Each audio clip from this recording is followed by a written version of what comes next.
Hello viewers, উৎসবের সারাদিনে আপনাদের সবাইকে স্বাগতম। আজকে চলে এলাম মধু চাষ কীভাবে করে সেটি দেখার জন্য ও আপনাদেরকে দেখানোর জন্য। তো চলুন সবাই মিলে মধু চাষ কীভাবে করে সেটি দেখি ও জানি। ভাই, এখানে কি মৌমাছির চাষ করতেছেন ভাই? জি জি, এখানে এটা কিভাবে চাষ করেন আপনারা? এই আমরা যেখানে ফুল আছে সেখানে চলে আসি। মানে সরিষার ফুল যেখানে সেখানে করেন? সরিষার মাঠ সিরাজ গাছ ছিল, ওখান থেকে শেষ নামাই আসছে এখানে।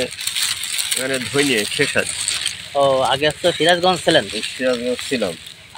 আর এখানে আসছে ধনিয়ে আর কি খেসারি? খেসারি। এর পাশেই এলে এইটা আপনারা এই করছেন? জি। এই বক্সগুলোর কি বলে, মানে কি বক্স এগুলো? এগুলো মৌমাছির বক্স। মৌমাছির বক্স। কতগুলো বক্স আছে এখানে? আছে 200 আছে। 200 বক্স আছে? জি। আচ্ছা আচ্ছা। তো এই মৌমাছি হচ্ছে আপনার এই বিভিন্ন ফুল থেকে মধু নিয়ে আসে নাকি? জি। এটা চাষের মধ্যে আপনারা এটা বিক্রি করেন কত করে কেজি? খরচা আমরা বেশি আপনার 600 টাকা কেজি। 600 টাকা কেজি? হ্যাঁ, আর হাই করে একটু রেট কম পাই। তো যারা টনকে টন মাল নেয় এদের কাছে একটু দাম একটু কম রাখি আর কি। কম রাখি। আচ্ছা, তো এখানে আপনারা এই কতদিন থাকবেন এইরকম? এখানে 1 মাস থাকবো। মানে যেখানে যান এরকম 1 মাসের একটা করেন আর কি প্ল্যান? এই জায়গাটা কি ভাড়া নেওয়া লাগে আপনাদের? না, ওই যার জায়গা তার ওই এটা অনুমতি নিয়ে করছেন? হ্যাঁ, অনুমতি নিয়ে করছি তার 6 কেজি খাবার জন্য। তা আপনারা আছেন কয়জন এখানে? মধু দেই আমরা এখানে আছি 60 জন আছি। 7 জন? জি। বুঝতে পারছি। এই সবাই আছে এই কাজ করেন আর কি। তো এই যে মধুগুলো যে উঠায় কি দেখতেছেন এগুলা? রানী দেখতেছি, কোনটা রানী আছে কোনটা রানী নেই। মানে রানীটা কি আসলে, রানী বিষয়টা আসলে একটু বোঝানো যাবে? রানী হলো তার তো রাত দিনে এই বাক্সে 24 ঘন্টার বাচ্চা দেওয়ার, ডিম দেওয়া। এখন যে রানী ডিম দেওয়ার ক্ষমতা নেই সেসব বাক্স রানী আমরা আবার নতুন করে তৈরি হবে। রানী হচ্ছে ডিম দেওয়ার কাজে থাকে আর কি? রাত দিন 24 ঘন্টা তার কাজ হলো ডিম দেওয়া। আচ্ছা আচ্ছা, বাচ্চা দেওয়া। আর এটা মধু কিভাবে বোঝা যায় যে এটাই মধু আছে বা মধু আছে? এই যেমন এই যে চাকগুলোতে চিকন করে থাকে, এগুলো সব মধু আছে। আচ্ছা আচ্ছা। এই মধুগুলো ওই মেশিন আছে, আমার আজকে সকালবেলা মধু ঝাড়ছে। ও, মেশিনের মাধ্যমে মধু ঝাড়া হয়? হ্যাঁ, ওখানে মেশিন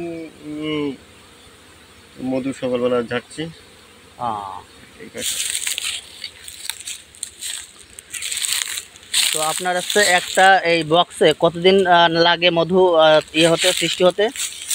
আল্লাহ পাক ডেইলি 5-6 দিনই হয়, আবার 10-12 দিন লাগে যায়। মানে বক্স তৈরি করে 5-6 দিন পরেই মধু পাওয়া যায়? জি। তো একটা বক্স থেকে কতটুকু মধু পাওয়া যায় আপনার?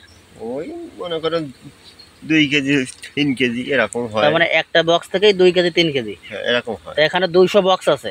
জি।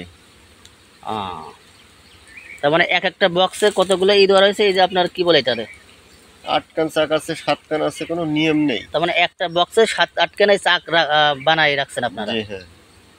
তো এক বক্স থেকে 2 কেজি 1 কেজি এরকম মধু হয়? সরিষার সিজনে একটু একটু বেশি হয়, ধনিয়া সিজনে একটু মধু কম হয়। মানে সরিষার সময় বেশি হয়, ধনিয়ার সিজনে একটু কম হয় মধু? সরিষায় মধু বেশি হয়, ধনিয়াতে মধু কম হয়। আচ্ছা আচ্ছা। আপনাদের বাড়ি কোথায়? ওদের বাসা সাতক্ষীরা খালিগঞ্জ। সাতক্ষীরা খালিগঞ্জ? জি। খাবার দাবার রান্না বান্না সব কি হোটেলে খান নাকি? সব আমাদের এখানে বাসা আছে, গ্যাস সিলিন্ডার আছে, সব রান্না করে খাই আমরা। আচ্ছা আচ্ছা, বুঝতে পারছি। তো এইটা যে আপনারা মধু চাষ করতেছেন, এতে আপনাদের কি কোনো বিনিয়োগ করা লাগছে? যে ধরেন শুধু তো বাক্স আর এই কয়টা আছে চাক বানানো কাঠের, এমনি অন্য কোনো বিনিয়োগ করা লাগে কিনা মধু তৈরি করতে? এতে খরচ আছে, এই যে একটা বাক্স 450 টাকা করে দাম। তারপরে যে ফ্রেমগুলো কিনতে হয়। বাক্সর দাম 450 আর ফ্রেমগুলো কিনতে হয়? একটা বাক্স 750 টাকা দাম নেয়। আর একটা ফ্রেম নেয় আপনার 27 টাকা পড়ে। তো এই যে বাক্সগুলো, এই বাক্সগুলো তো সবসময় আটকানো থাকে, তা মৌমাছি কিভাবে এই বাক্সের ভিতরে আসলো? ওই সামনে মুখ আছে, মুখ দিয়ে ভিতরে ঢোকে? হ্যাঁ, ওই দেখেন যাচ্ছে আসতেছে। আচ্ছা আচ্ছা, বুঝতে পারছি। এগুলো হলো চাষের মধু বলে? জি। আপনারা কি সারা বাংলাদেশে এই মধু সাপ্লাই দেন? সারা দেশে। এই যে ঢাকা শহরে যত ডাবর আছে ডাবর, সব তো আমাদের থেকে মাল কেনে। ঢাকার ডাবর মানে ডাবর কোম্পানি আপনাদের কাছ থেকে মধু সংগ্রহ করে। জি। বুঝতে পারছি। তা আপনি এই পেশার সাথে কত বছর আছেন? আমি প্রায় 27 বছর। 7-8 বছর। তাতে 27 বছর, ও 27 27 বছর, বছর 27 বছর এটা আছে। আপনি এই পেশার সাথে 27 বছর আছেন। 27 বছর আছে, তো অনেক দিন আছেন ভাই। অনেক বছর আছে। ধরেন এই এখানে 1 মাসের প্রজেক্টে আইছেন আপনারা, জি। এখান থেকে আবার কোথায় যাবেন চিন্তা এখান ভাবনা থেকে করছেন? যাবো আবার পাবনা যাব। পাবনা? হ্যাঁ তার মানে আপনি আপনারা পুরো দেশে ঘুরতেছেন। হ্যাঁ হ্যাঁ হ্যাঁ জি। আচ্ছা আচ্ছা। তো এই যে এখানে 200টা বক্স বসাইছেন 1 মাসের জন্য, তাতে এখান থেকে আনুমানিক কেমন টাকার বা কত কেজি মধু হতে পারে একটা ধারণা? সম্পূর্ণ আপনার যদি হলো গিয়ে রোদ্দুর হয় সকালবেলাতে, হুম। যদি আবহাওয়া ভালো যাতে আপনার মনে করেন 10 মণ কি 12 মণ মধু হবে এখানে 1 মাসে? জি। আচ্ছা, আর কেজি কত করে মধু? 600 টাকা 600 টাকা 600 টাকা করে কেজি। তার মানে 1 মাসে আপনাদের 10 থেকে 12 মণ হবে এবং কেজি আছে 600 টাকা করে। তার মানে আপনারা খুব ভালোই লাভবান করতেছেন এবং আমরা এই মধু খেয়ে অনেক উপকার পাচ্ছি আর কি। সারা বাংলাদেশ বিশ্বের লোক সবাই তো এই মধু খায়। জি। এখানে কি কি জাতের মধু পাওয়া যায়, মানে মৌমাছি আসে ভাই, কি কি জাতের মৌমাছি আসে এই আপনার চাকে? আমাদের এটা তো ম্যালিভিরা, এটা হলো আপনার তো বিদেশের তো আসে এটা। হ্যাঁ জি। আগে ছিল আপনার বাংলাদেশে ছিল না, ছিল আগে আপনার ওই যে ইয়েতে ভারতে। আচ্ছা ভারতের তো আস্তে আস্তে আমাদের দেশে এসে এখন হলো মনে করেন যে খামার আর খামার আচ্ছা। বাংলাদেশের সব জায়গাতে আছে। বুঝতে পারছি। যাই হোক, ধন্যবাদ ভাই, অনেক আপনাকে অনেক তথ্য দিয়েছেন আমাদের। ঠিক আছে।